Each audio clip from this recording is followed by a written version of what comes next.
Bumili ka ba ng condo o house and lot property using bank loan? O nagbabala ka pa lang in the future? You need to know this. Like me, I purchased a condo unit using bank financing. Bukod sa processing fee and the property itself na binabayaran natin is meron pa tayong tinatawag na MRI, Mortgage Redemption Insurance. What is this? To answer the question how MRI works, for example, my property costs around 3.2 million and it requires 600k equity.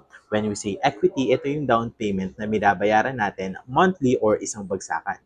So in my case, I am paying 600,000 pesos in a monthly basis, and then after we fully paid the down payment or the equity, that's the time na ito turn over sa atin yung binili nating property. So we have remaining balance of 2.6 million pesos and yun yung ilo-loan natin sa bank. And for us to approve that 2.6 million loan sa bank, itong property natin is yung magiging collateral and that's what we call the mortgage. For the